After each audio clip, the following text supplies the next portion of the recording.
嗨，大家好，我是熬夜，陪你一起学习学校没教的知识。今天这期影片，我将会透过一个有趣的创业故事，来和你分享每一个创业者，甚至是股票投资者必须要学会的财务报表。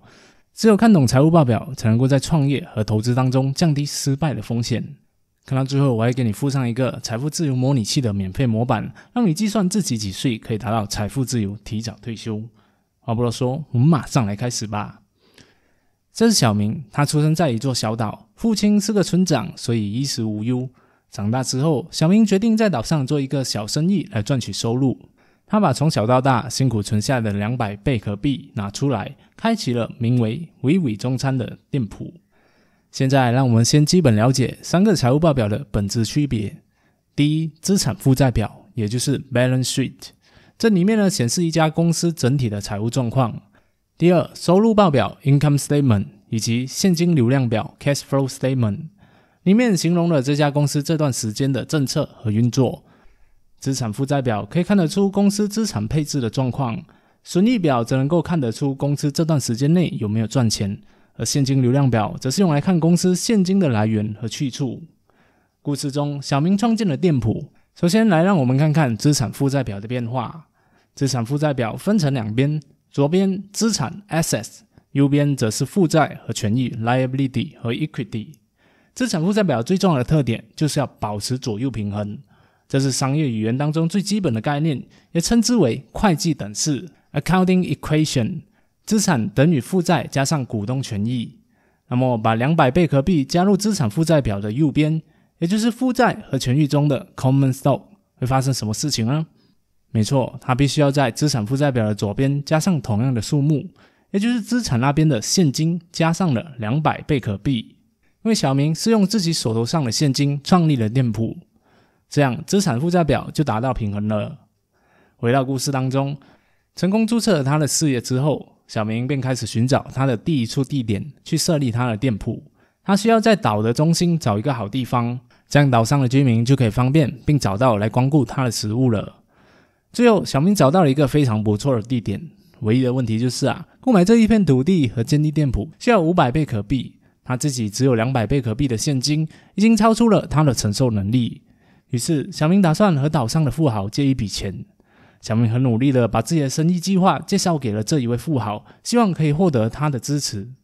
经过一番努力之后，小明终于成功借到了400贝壳币。现在来让我们看看资产负债表的一些变化。小明成功贷款400贝壳币，代表着现金增加了400，同时也代表着长期负债 long-term debt 增加了400贝壳币。然后这时候在现金流量表里面，400贝壳币就会加到发行债务 debt issue 那边。小明成功建立了一间店铺，他总共支出了500贝壳币，其中200贝壳币用来购买土地，200贝壳币用来建筑，以及100贝壳币用于购买店铺装修、厨房用具等等的。现在再让我们看看资产负债表又会出现什么样的变化呢？由于小明使用了现金支付了500贝壳币，于是这500块就会从现金栏目的 cash 里面扣除。那这些买到的东西都是长期的资产，因此500贝壳币就会转移到总财产、厂房和设备的项目。这边也和大家分享一个额外的知识点，就是资产和负债呢也分为短期和长期的。短期资产的意思呢，就是在1年内呢能够转成现金的资产，而短期的负债同样的就是在预计1年内呢需要还清的一个负债。那么其他的东西呢，就是属于长期资产和负债了。现在让我们想象一下，你就是伟伟中餐店铺，你自己是个公司，而不是公司的拥有者。你拥有一家餐厅，那么这个餐厅呢就是长期的资产，而你所拥有的这些餐厅的用具等等，总共加起来100个贝壳币呢就是短期的资产。另一方面，负债和权益就是你所欠的，你向富豪借了400贝壳币，这就是一项长期的负债。此外，你还欠公司拥有者，也就是小明这个主人公作为股东的200贝壳币。现在再让我们看看现金流量表的变化。小明支付了第一项资本开销，也就是500贝壳币，开了一间餐厅，这归类于 capital expenditure。由于是支出，所以呢它是负数的。那么现在呢，我们回到我们的故事，小明呢开始聘请了第一批员工，他积极的扩大业务，他开始售卖中餐料理以及甜点，从中呢也赚取了200贝壳币。在这个收入报表的总收入 Total Revenue 那边你就可以写下200贝壳币。那这些食材的原价是60贝壳币，而员工的薪水是50贝壳币，总共呢是110贝壳币。在收入的这个 income statement 里面呢，这个成本的材料 cost of goods sold 就写下110币，因此目前的毛利润就是200贝壳币扣掉110贝壳币，就是剩下90的贝壳币。收入报表也就是损益表 income statement 记录企业当中的净收入和利润是如何产生的。净收入 net income 就是把公司的营收减掉所有的费用，那么它是一个非常好的指标，表明有剩下多少资金呢可以分配给作为投资者或者是创业者的你。现在呢，我们再回到小明的故事，小明算出了他的毛利率是90贝壳币。他发现呢，有小偷试图进入到他的厨房，这或许呢是想要夺取他的这个食材配方，或者是偷掉一些东西。OK， 因此呢，小明呢这时候就请了2个保镖，那他就用了4个贝壳币。此外呢，小明还花了20个贝壳币的费用制作了一个巨大的广告牌，作为推广和行销。还有就是他花了6个贝壳币的这个水电单。那这3项花费呢，都是属于宣传和管理的费用，我们就把它们归类为 operating expenses。那根据呢，我们看了上百家公司的财报总结出来呢 ，cost of goods sold 的费用的中位数呢，几乎是收入的一半，也就是差不多 50%。然后销售和管理成本通常都会比较低，差不多是1/4左右。通常情况下，我们对于 cost of goods sold 也就是材料成本的这个控制性是比较低的，而 SG&A 管理和销售费用呢，它的控制性是比较高的，因为毕竟这个原材料我们是很难去控制它的价格的嘛。但是呢，我们自己的行销和管理呢，都是比较容易可以去控制它的这个费用的。所以 gross margin 也就是这个毛利率呢，决定了这家公司到底赚的是辛苦钱还是容易钱。那你可以看看比如说这个 JD 京东这家公司呢，它的这个 gross margin 只有10多%而已，就代表说呢，当它赚10块钱的时候呢，它成本就花掉了9块钱。那如果我们看另外一家公司拼多多，它的这个毛利率呢是60-70% 的，也就是说呢，它的成本相较之下呢是非常的低的，它有更多的利润空间呢去做行销和推广，还包括当它在遇到行情不好的时候呢，也有更多的空间呢去压缩自己的成本的。小明的餐厅是成立公司第1年最大的支出，但它并没有出现在收入报表里面。那你可能会觉得有点奇怪，这是因为房厂的成本呢会在很长的一段时间内提供贡献的，因此呢它是资本化 capitalized 的，这就意味着呢它将作为资产添加在资产负债表当中，而不是直接在损益表里面作为费用的。相反的，这类型的成本将会通过折旧和摊销 amortization 和 depreciation 分摊到很多年。所以请记住，小明呢总共为土地、餐厅和厨房设备支付了500贝壳币。假设餐厅可以使用20年，厨房设备可以使用10年，那么小明为餐厅支付200贝壳币，这一笔费用摊分到20年的话，每年是多少呢？没错，就是10贝壳币。他为厨房支付了100贝壳币，摊分成10年的话，也就是每年10贝壳币。因此呢，小明今年的折损和摊销成本呢是20贝壳币的。还有一点就是呢，土地永远不会被视为贬值，除非呢在特别的情况之下才会的。所以当前的记录呢，我们就可以得出结论，小明的净收入是40贝壳币，而小明的营运利润率 operating margin 就是用 operating income， 也就是营运所得除以销售额 revenue， 40贝壳币除以200贝壳币，然后乘 100%， 也就是 20%。还有一个要注意的就是小明的贷款率 interest rate 是 2.5%， 因此呢，小明是需要支付贷款的利息总共是10贝壳币，也就是他跟富豪贷款的400贝壳币乘以 2.5%。那么接下来这一格呢，就是法定公司的税务 corporate tax。 那要看各自的国家的规定每个国家的税务都是不一样的。例如小明的国家呢是 33%， 也就是说呢，营运所得扣掉利息成本之后呢，还要再扣个 33% 的税务，也就是10贝壳币。于是呢，剩下的就是净利润了，也就是营运所得扣除掉税务和利息之后，剩下的净利润就是20贝壳币。小明得出了一个总结啊，20贝壳币的利润呢相当的不错，净利润为 10%。那处理完损益表之后，让我们再看看资产负债表。小明将净收入添加到存留收益 Retained Earnings 里面，你会发现啊，3个财务报表是互相有关联的。接下来我们再看现金流量表。现金流量表是现金和等价物如何运作的记录，它包括了经营活动所产生的现金、投资活动所产生的现金，以及金融活动所产生的现金。最终呢，你就会得到这个期间内现金的净变化。而这个数字呢，最终也会被添加到 balance sheet 里面的现金和等价物之中的。首先，小明将他之前的折旧和摊销中减去的20贝壳币加回来，这是因为呢，这个费用并不是真的有支付到现金，所以不影响到这个现金流的。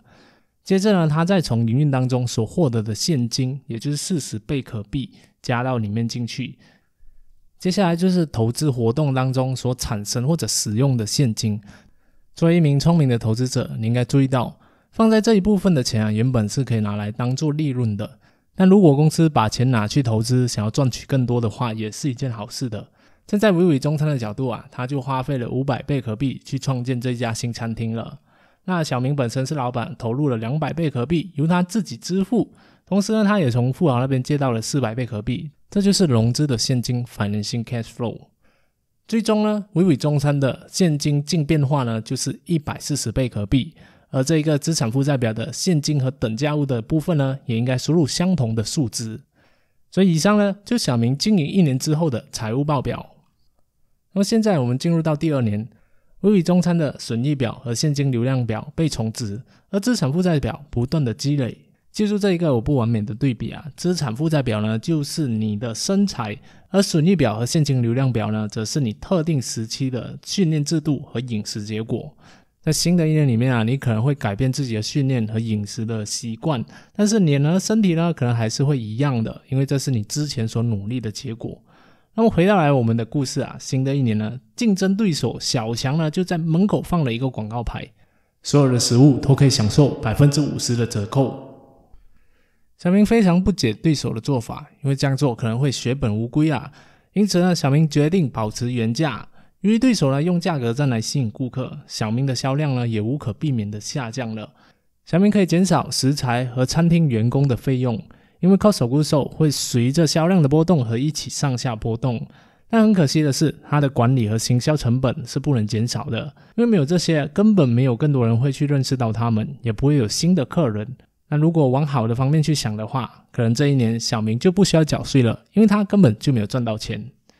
好，那首先我们来看看资产负债表这时候的变化。存留收益开始减少了，由于今年的销量大跌，销售低于小明的预期，到年底的时候，库存的价值啊依然有30贝壳币。这不仅影响资产负债表，它还涉及了现金流量表的一行，净营运资本的变化。这之间有很多需要考虑的。当小明的存货增加30贝壳币的时候，这就代表可以变成现金的钱。可惜的是，现在的存货状态，由于它属于企业的日常运营，这就意味着它代表了运营现金的扣除。最后呢，现金净值的变化呢，就是负60贝壳币了。然而的，我们去到资产负债表当中的现金和等价物，也必须要减少相同的数量。那回到了故事当中啊，由于竞争对手一直靠减价来抢客人，小明看着自己越来越少的客户和收入，忍不住去找对手理论。喂，你这样减价，虽然营业额是提高了，但你不会赚到任何的钱啊。你说的对，但我家里就是有钱啊，损失对我来说并不重要。由于小明的家庭并不富裕，并不能够完全支持他的生意，所以只好自己想办法了。时间来到了第3年，小明决定要聘请一位资深的厨师来帮忙改进餐厅的食物。不过厨师的薪资要求高，是保镖的5倍，也就是20贝壳币。小明将开发餐点的厨师薪水归类为研发费用。经过一番研究之后，厨师成功制作出非常美味的高级中餐餐点。最终呢，他也成功把30贝壳币的存库卖出去了。但这时候一则坏消息来了，对手增加了折扣，这又导致小明的收入继续下降。小明的手里面只剩下50贝壳币，可能撑不过1年，如果不改善的话，可能会面临破产。这时候来到了第4年，一天富豪朋友给小明打了电话。小明啊，我看到你公司的负债权益比率已经超过了我们讨论的限制，也就是4。负债权益比例，也就是负债除以权益。目前小明的状况是400除以90，也就是 4.44。正常情况来说啊，在贷款的时候，双方会讨论并定下负债权益比例，是为了确保贷款方呢有能力继续经营生意，并且能够偿还贷款的。如果超出了所定下的限额啊，银行或者借钱的一方是有权利收回自己借出的钱的。小明担心的这一天还是来了，要解决这个问题啊，就必须在30天内拿出额外的资金。如果不解决这个问题的话，可能就会被停止营业了。突然，小明想到了一个人，就是隔壁岛的林土豪。之前来过他的餐厅用餐，爱上了他的蛋炒饭。于是，小明赶快坐船去到隔壁岛，找到了林土豪。林土豪看了所有的报表之后呢，表示可以给小明600贝壳币，不过条件是要买下伟伟中餐的 20% 的股份。发行股票需要考虑的事情就是啊，如果生意做得好，更多的股东可以要求利润，那这时候小明所分得的利润呢就会减少了。然而发行股票比起债务也是有好处的，那就是股东呢不会像债权人一样强迫公司付款，只要公司不分红，那么股东就不会获得利润了。小明想了想之后，决定还是把股份卖给了林土豪。再让我们看一看现金流量表的变化吧。在发行股票那行，加上林土豪所购买的股份价格，也就是600贝壳币，在支付负债那一行，扣除掉贷款，也就是400贝壳币。一开始，小明用600贝壳币创立了伟伟中餐，就代表着600贝壳币是100%的股份。那么现在，小明需要增发股份，多出 20% 的占比，这也就是在600贝壳币的基础之下，增发了150贝壳币。那么现在，土豪就可以用他的600贝壳币买下 20% 的股份，也就是150贝壳币。因此，在资产负债表里面，股份价值 Common Stock 增加了150贝壳币，他多付了450来购买股份，因此加到了额外支付 Additional Pay-in Capital。